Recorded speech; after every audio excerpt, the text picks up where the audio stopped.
Boa tarde, pessoal. Bom dia, boa noite. Eu não sei qual horário você vai estar assistindo essa aula. Que é o professor Ivan e irei tratar com vocês hoje sobre o ensino religioso, né? Também eu vou trabalhar com essa disciplina com vocês, além de ciência, né? Ciências, nossas aulas serão nas segundas-feiras e a nossa aula de ensino religioso ocorrerá nas sextas-feiras. Tudo bem? Bom, pessoal, hoje nós vamos falar sobre as religiões no Brasil, ok? O Brasil é um país com uma grande gama e uma grande diversidade de religiões, né? Você pode tirar isso vendo aí até na sua cidade, né? Você vê que é um país que tem muitas religiões mesmo, né? E não podia ser de outra forma. Nosso país, pessoal, é um país laico, né? A Constituição brasileira ela permite a liberdade religiosa. Existem países que não podem ter outras religiões, tem que ser a religião oficial. Por exemplo, tem países como a Índia que adotaram o hinduísmo, né, como religião oficial. Na China também, o budismo. Então, vai depender muito de cada país, de cada região. Mas no Brasil, é um país laico. O que quer dizer isso? Um país que permite a liberdade religiosa. Na tabela abaixo, nós temos aqui um gráfico, né, que foi feito aí pelo IBGE, um censo demográfico de 91 a 2000 e de 2000 a 2010, onde mostra aí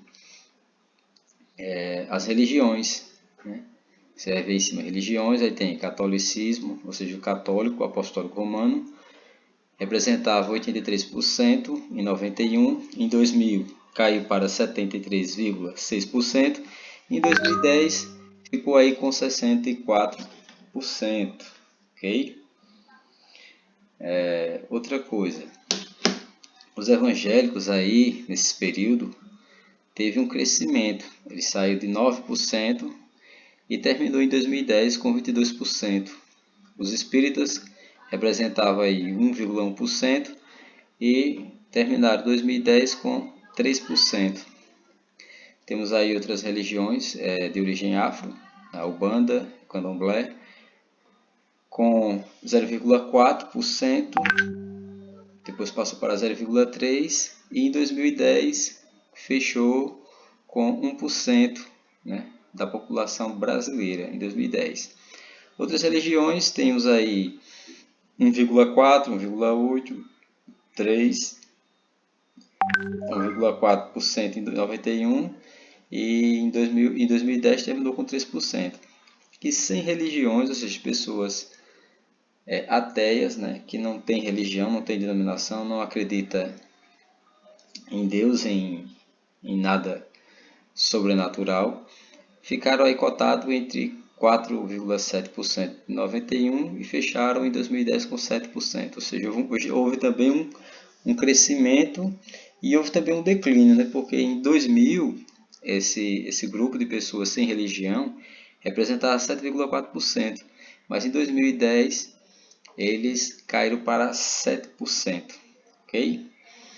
Então tá aí um gráfico mostrando esse gráfico aí, vai até 2010, nós já estamos em 2020, já deve ter alguma coisa já atualizada nesse sentido, mas os números não vão ser muito diferentes disso não. Eu acredito até que houve um crescimento maior ainda dos evangélicos nesse meio tempo, né?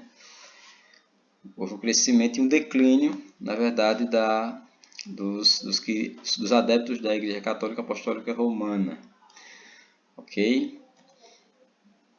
O cristianismo no Brasil ele se iniciou aí no período da descoberta, né? 1500 por aí, e o catolicismo ele foi trazido ao Brasil pelos missionários jesuítas sob condições específicas. Que condições seriam essas, pessoal? Né? Que condições seriam essas? Né? Desculpa, pessoal.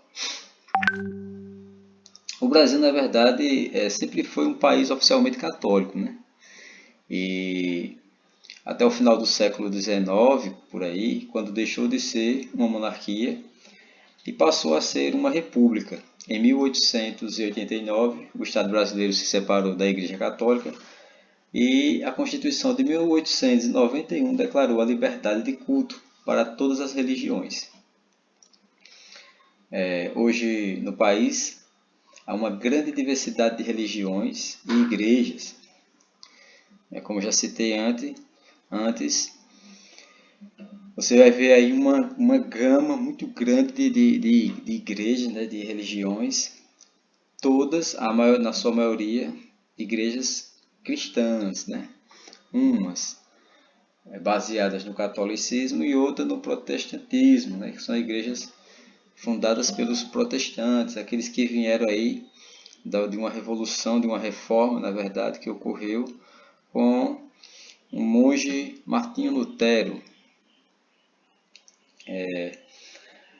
E hoje há no país, na verdade, uma grande diversidade, né, de religiões e de igrejas. As colônias de Portugal adotavam o padroeiro, né? Por esse regime, a coroa colaborava na conversão de novos fiéis, catequizando os índios, construindo templos e mosteiros. E, em contrapartida, o Papa concedia o controle sobre a igreja das colônias ao rei.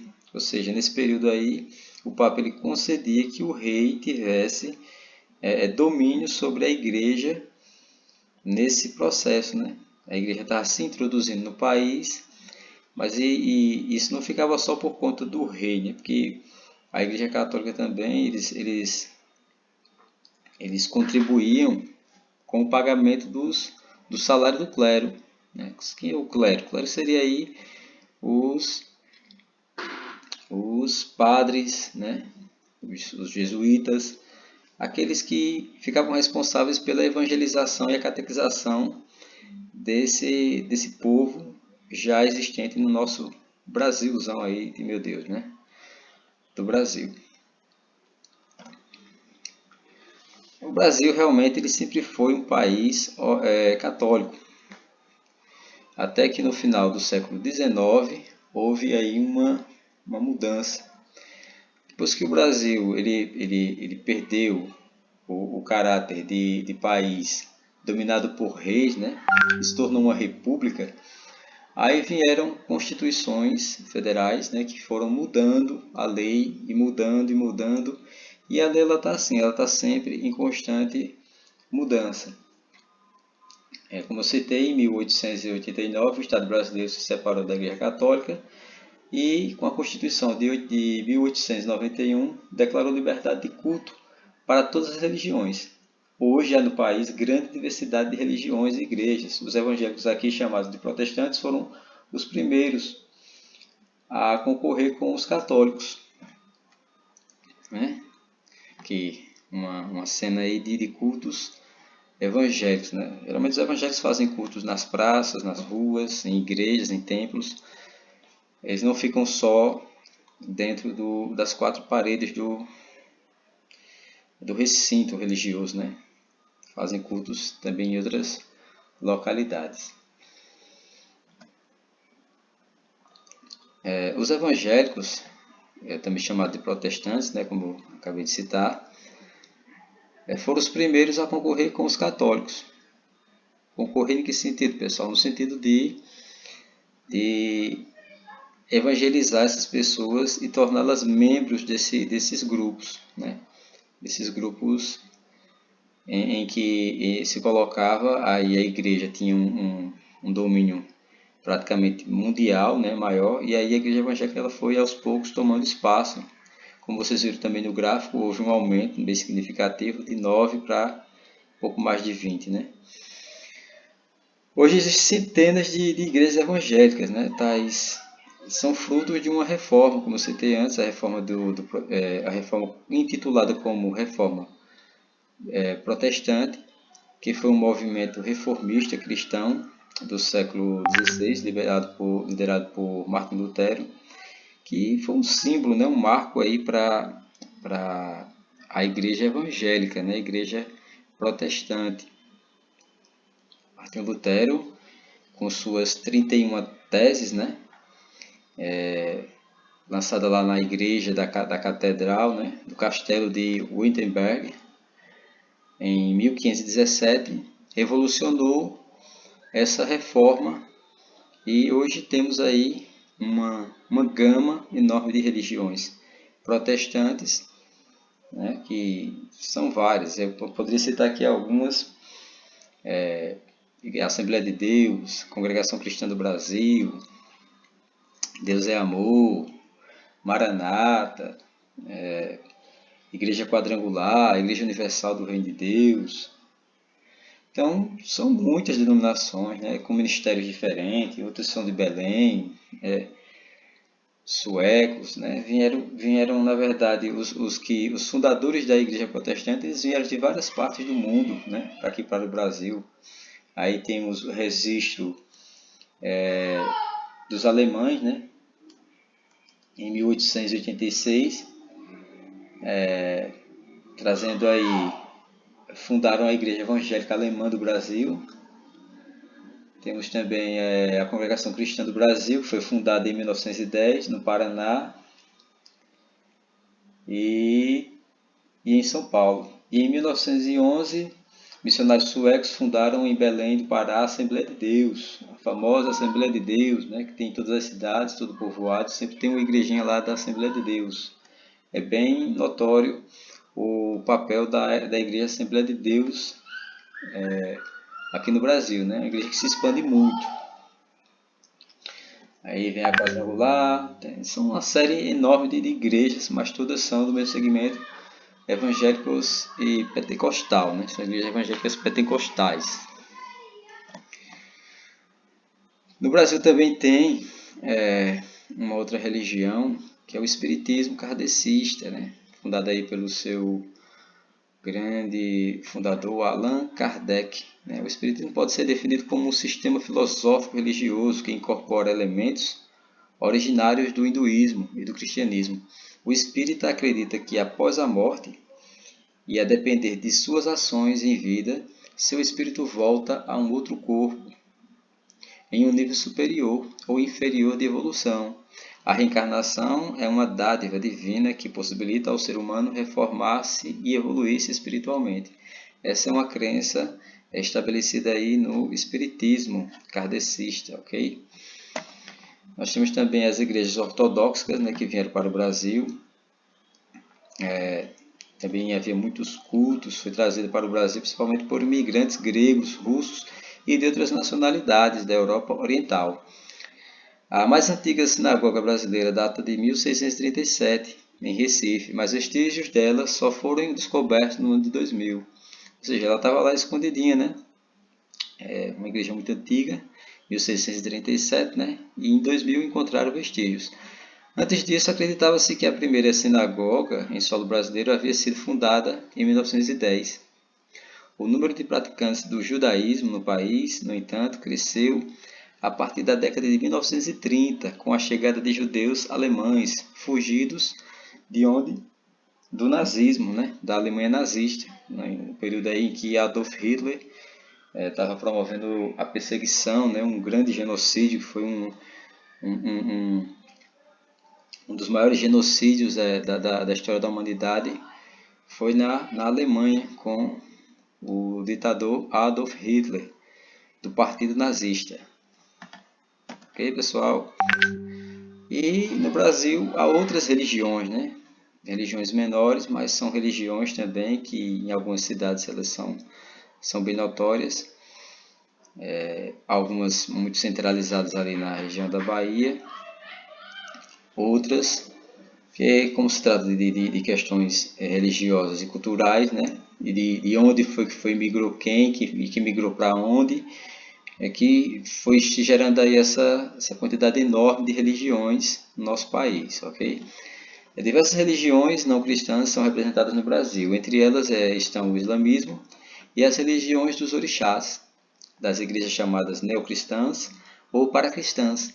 Elas têm esse nome porque são aparentemente protestantes e adotam algumas crenças do cristianismo. Vale citar que os mormons, os adventistas e os testemunhos de Jeová, assim como outras organizações religiosas vindas de países orientais, também representativas, né? São bem representativas aqui no nosso país.